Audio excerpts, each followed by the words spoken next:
Hi and welcome to Terry Talks Movies. This time around I've done something a bit different. I've got 10 movies for you that are good for rainy days. The reason I'm doing that is today's been pretty rainy. It's been cold, it's been rainy, it's been miserable.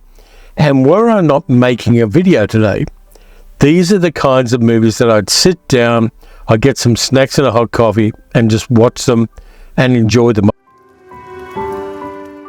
Done a bunch of different genres. Not all of them are well known. They're kind of comfort movies, but I find them specifically useful. When the weather's crap, you're not going to be doing anything else, and you just want to sit back, watch some movies, and have a good time with them. So I'll get started with a couple of kid-friendly movies because some people are going to be trapped in a house on a rainy day with children. And the first one is a lot of fun, even though it's very long for a children's movie. In the 1960s, particularly 1967, 1968, there was this weird habit of making long children's movies.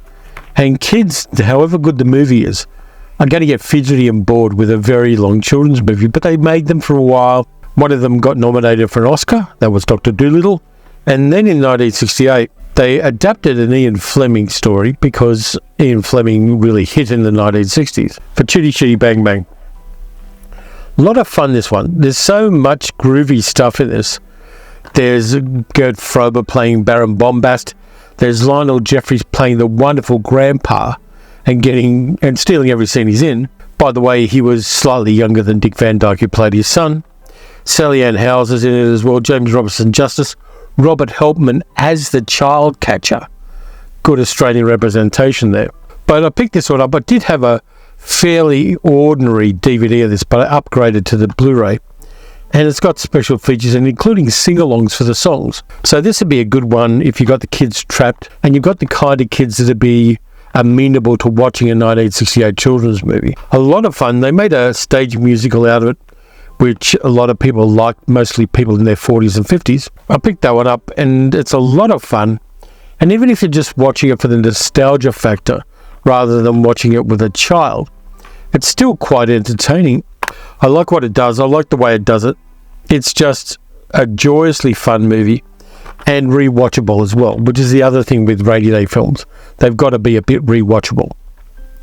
And that makes it just a joy. I like the songs. I don't like all the songs. I think there's a couple of songs that are a little bit kind of saccharine.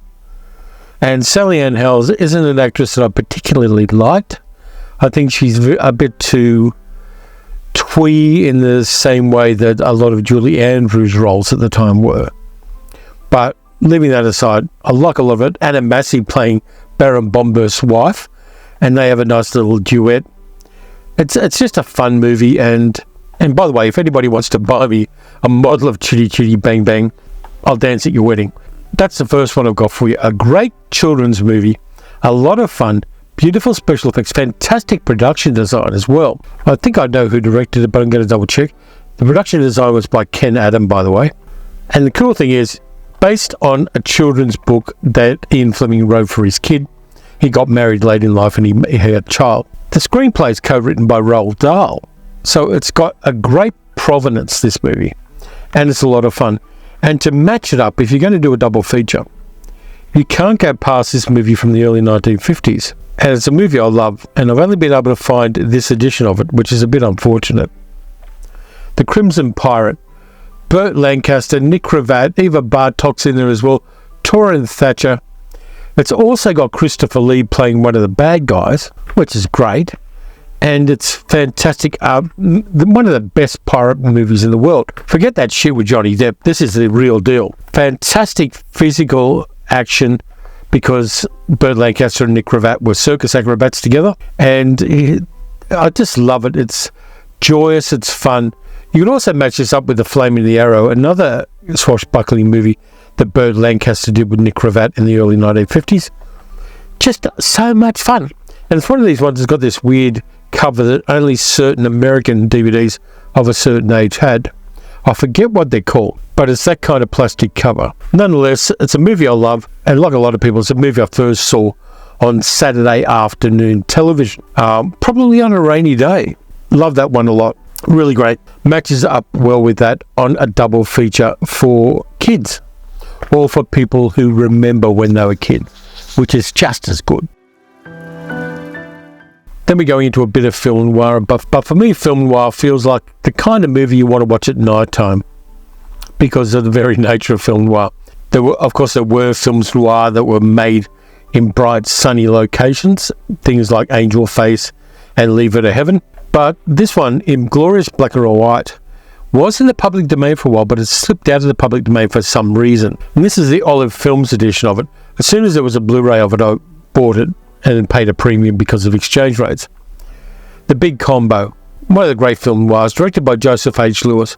Cinematography is by John Olsen, who was the king of black and white film noir cinematography. And it stars Cornel Wilde, Richard Conte as the villain, Brian Donlevy as the villain's deaf sidekick, Gene Wallace, Lee Van Cleef and Earl Holliman as a couple of gay gangsters. And they're shown as kind of blatantly as you could in the 1950s that these two were a couple. It's about a police detective played by Cornel Wilde who's investigating a crime boss played by Richard Conte. Very dark and noirish. At times it gets a little kind of abstract as well. It's a beautiful film from 1955 in widescreen, 1.78:1 aspect ratio. If you haven't seen this one and you like film noir, you're in for a treat. It's also got a really good crime jazz soundtrack by David Raxon, one of my favourite mid-century screen composers. I just like this one so much. And there's a torture scene which very unusually uses something strange to torture the character played by Cornel Wilde. It stars Gene Wallace as well, who was Cornel Wilde's wife. You see Gene Wallace in No Blade of Grass, the movie that Cornel Wilde made with her in the 1970s in England. But the Big Combo, if you're going to have a rainy day film noir, you couldn't go past this one. It's a classic. It's shot very well. It's acted very well. And even Brian Donlevy, an actor who I don't particularly like, Quatermass included, does a good job as the sidekick in this. You should check that one out if you haven't. And if you have, you should check it out again. Then I've got a couple of old Australian movies from the 1940s and 1950s, which weren't made by Australians. They were made by English production companies because of imperialism. Both of these were released by Umbrella Entertainment. First one is about colonisation in a sense. It's about a settler, a squatter, played by Chips Rafferty, who settles a part of South Australia which is owned by Indigenous tribes. And he comes up against the Indigenous tribes in an antagonistic way because he's taken their land. But ultimately they come to a kind of understanding. It's a little bit like a Western, but it's very much got an Australian emphasis on it. It was directed by Ralph Smart, who later went on to do a whole bunch of episodic crime television in England in the 1960s, and it's called Bitter Springs. Filmed out near Corn in South Australia, a part of South Australia I've been to, out in the desert. I like it. I think that it's got a complex view on the relationship between First Nations Australians and settlers and colonisers. It really was ahead of its time. You've also got a good supporting cast. You've got Jean Blue, Charles Tingwell, Bud Tingwell, Tommy Trinder and Gordon Jackson and Michael Pate. It really is a complicated movie, and this one you should watch if you're interested in the history of Australian cinema, and I know a lot of people are. Bitter Springs is one you should check out. I don't know whether it's on Umbrella's streaming platform, but I will check for you right now. I just check for you, and unfortunately it's not on Broly, but both Bitter Springs and the next movie I'm going to talk about are for sale on DVD on Umbrella's website. They're going for about $15 Australian each, which for me is good value. So Bitter Springs, classic Australian film, filmed by an Englishman, of course, because that's the way things were in the 1940s. I think it's late 1940s or early 1950s. 1950 it was made. Then there's a companion piece about an uprising in the goldfields of Australia in the 1850s, which only happened about 80 kilometres away from here. Eureka Stockade, with Chips Rafferty again, Peter Finch, Gordon Jackson, about the uprising of the miners on the Ballarat goldfields when the colonial government of Victoria put a big tax on miners, and they arced up on that because they weren't getting any value at all for the taxes they were paying. And so they formed a rebellion which was cruelly smashed by essentially the English authorities at the time. with the colonial government underneath that. But it's an important part of Australian history and a part of Australia's move toward independence, which we haven't entirely got yet, but that's another story. Filmed actually in New South Wales rather than here in Victoria. But it's a classic story and a classic piece of Australian history. Really great film, filmed by Harry Watt, who made a number of good films here in Australia, including The Siege of Pinchcup. It was the last film that Ealing made in Australia before they withdrew from here. But Eureka Stockade I recommend. Both of these are in glorious black and white, and both of them will give you a little bit of a better idea about the history of Australia. They're not Ozploitation, they're not even exploitative, but they're both good action movies, starring Chips Rafferty, an iconic mid-century actor in Australia, who was one of the big promoters of Australia as an independent filmmaking country. And he lived to see the start of that because he died in the early 1970s. So we've gone through children's movies, we've gone through Australian film. Let's get on to horror, because I know the people who watch this channel love their horror movies. A bit of Mario Bava doesn't hurt, does it? And this one, unfortunately, is the cinema cult version, which means that it's got no extras, and it's probably a DVD rip of it, which has been slapped onto a Blu-ray. Black Sunday with Barbara Steele, John Richardson, Andrea Checchi, about a witch who gets tortured and left in a crypt with a mask on her face with spikes in it, and comes back to haunt the descendants of the people who wronged her. Now, this is black and white Mario Bava. It's not in colour. Nonetheless, it's a good early Mario Bava movie, and I really enjoyed it. It's got that spooky mood. It's got that beautiful layering of things in the foreground, things in the background, things in the background, which Bava did on low-budget films to fill the volume of the space he was filming in and make it seem like it's a lot bigger and the sets are a lot more elaborate than they are. It's textbook for people doing low-budget filmmaking. You could do worse than following a lot of the tips that Mario Bava gives you in movies like Black Sunday. Really strong movie. It builds up a beautiful vibe about it as well. The actors aren't necessarily the best, but it's got a creepy feel and an atmosphere that Mario Bava, I mean, you could put him in a phone box and he would make a film that would be atmospheric and creepy and has incredible production values for the budget. That one you need to have. I'm sure there are many, many better versions of it out there than this cinema cult rip, but it's the one I've got. I'm not going to necessarily pay out to upgrade this one unless I get a very good deal on it.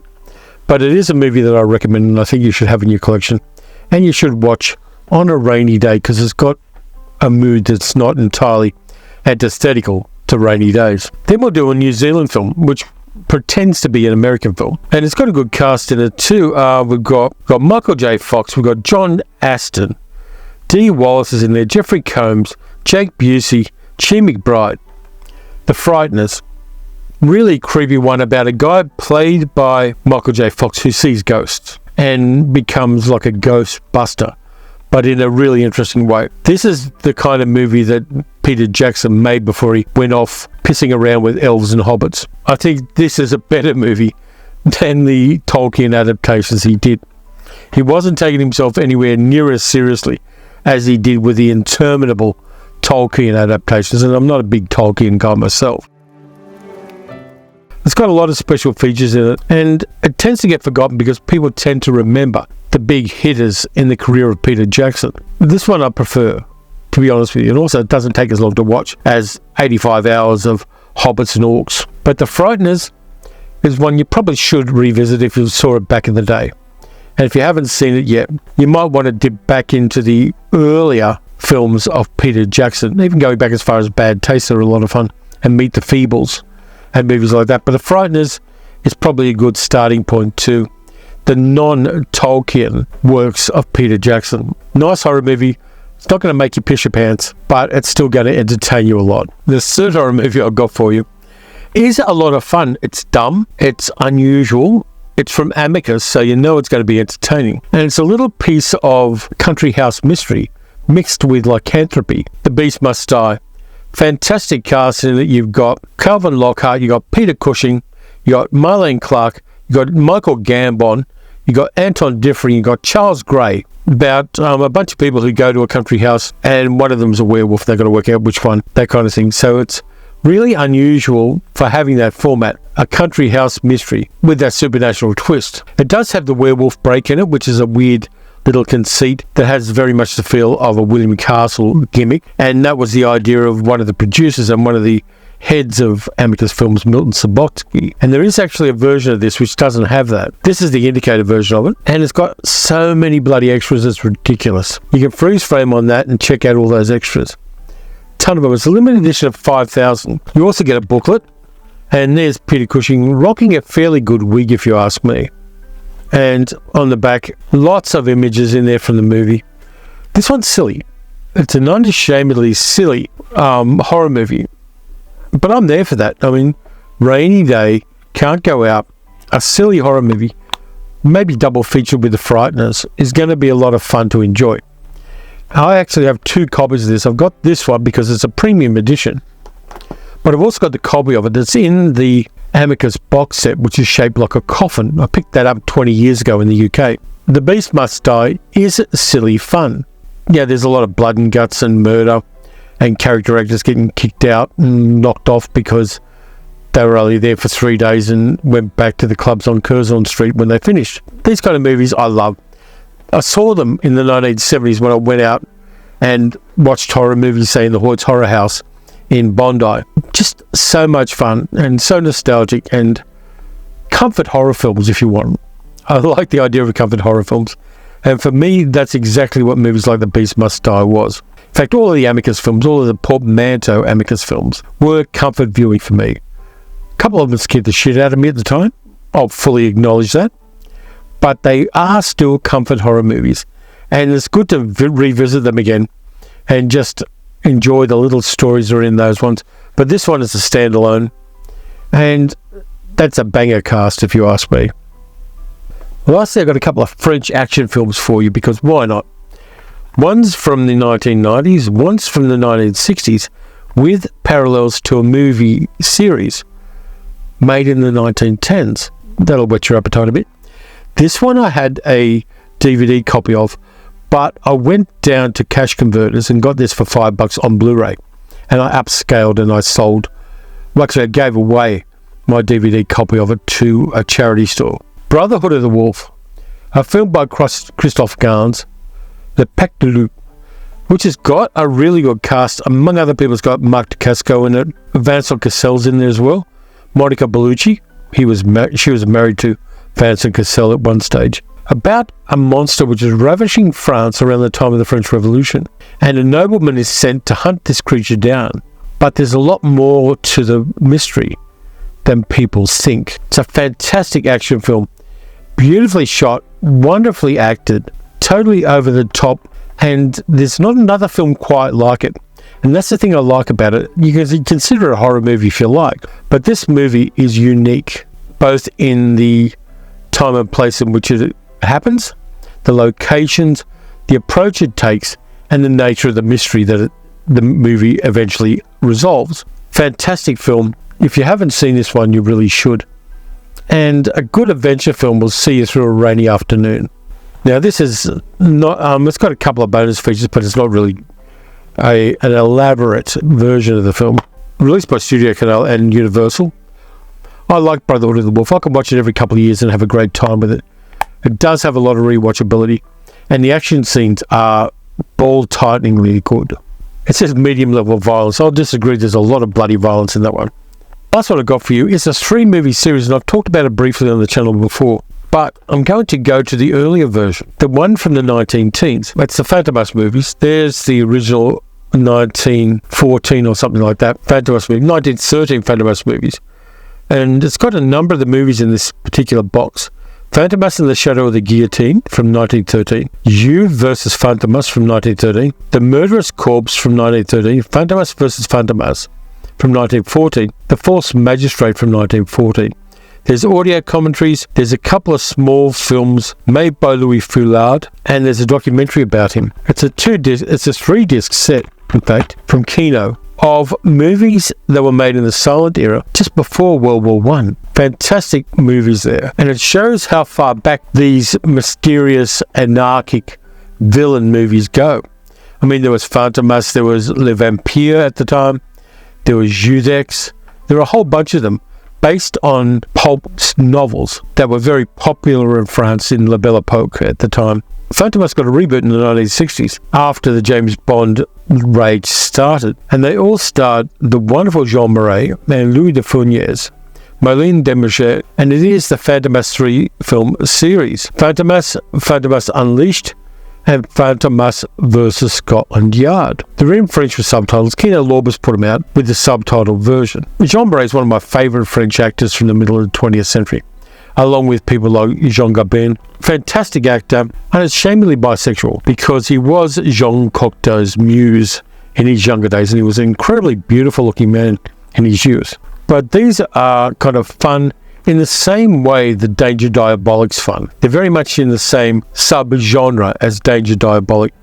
They got beautiful cars, they got beautiful locations in Paris at the time. Fantomas wearing masks to pretend that he's somebody else. You got an interesting thing is that we get Jean Marais playing both Fantomas and Fandor, the journalist who is trying to investigate Fantomas. So he's playing dual roles in this. Louis de Funès, who's playing Juve, the police inspector, is the comic relief in the movie. I don't really gel with Louis de Funès kind of comedy, but I'll accept it because the rest of the stuff works for me. A lot of fun, that one. Third movie has really low budget, so it's not as good as the first two. But the first two work for me. And there's some great stunt work in these movies where Jean Marais did a lot of his own stunts, even though he was in his 50s at the time. Very athletic guy. And he prided himself, up to a certain point in his career, doing his own stunts. It was kind of like a French Burt Lancaster in a way. So there we go. We got 10 movies, actually about 14 or 15 movies there if you count those, to watch on rainy afternoons. A lot of fun, nothing too heavy. Nice way to spend an afternoon is to watch any two of these movies together. Just chill out, wait for the skies to clear, and get on with your life. So that's what I got for you this time around. Thanks a lot for watching. The usual things: like, subscribe, hit the notification bell. You can also support the channel by becoming a channel member. You can also become a patron at patreon.com/TerryTalksMovies. Next up, we've got the Wednesday video, and I just had the idea for Wednesday's video. Turns up on Tuesday if you're in some parts of the world. And then we go back to science fiction Saturday again on Friday or Saturday, depending on where you are on this big blue marble. So until all of that stuff happens, watch some good movies, watch some bad movies. Watch that, watch that, watch that, watch any of these and have a great time. And I'll catch you next time.